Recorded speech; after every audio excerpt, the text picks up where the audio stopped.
Ça fait déjà un petit moment, mais depuis le début de l'année, on observe une augmentation du nombre de demandeurs d'asile au poste frontalier de Saint-Bernard-de-la-Colle. Élisabeth, ça coïncide avec la chasse aux migrants qu'on voit là, aux États-Unis, ce climat de peur là, que ICE a mis en place aux États-Unis. Là.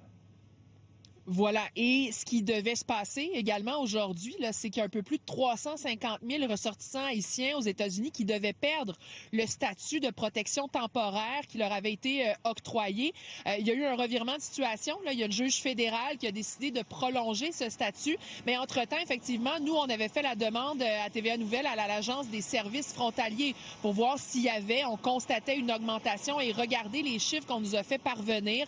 On constate qu'effectivement, à Saint-Bernard-de-la-Colle, à ce poste d'entrée, il y a eu une augmentation là, entre le 1er janvier et le 1er février 2026 par rapport à la même période l'an dernier. Haïti arrive au premier rang là, pour ce qui est des pays de citoyenneté là, d'où proviennent finalement les gens là, qui font ces demandes d'asile. Globalement au Canada, par contre, il faut le dire, là, on constate une diminution des demandes d'asile par rapport à la même période en 2025. Nous, aujourd'hui, Philippe Vincent, on a rencontré Claude qui, lui, est arrivé donc illégalement au pays. Là, c'était le 27 décembre dernier. Il a quitté les États-Unis où il était installé, où il travaillait depuis 9 ans. On va l'écouter, ce sera suivi de Franz Sandry.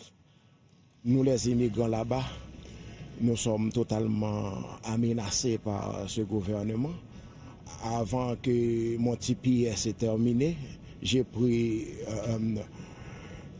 la décision de venir par ici parce que maintenant, ils prennent une décision de renouveler les TPS, mais Trump n'aime pas perdre.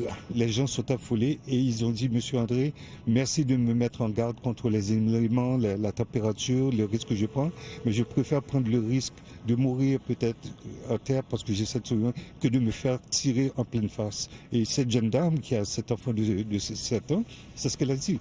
Franck, je ne veux pas être celle qu'on va tirer dans le face, qui va s'occuper de ma fille. Aïe, aïe, aïe.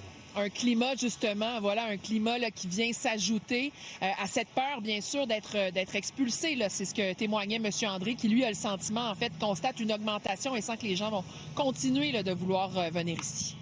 Merci, Elisabeth.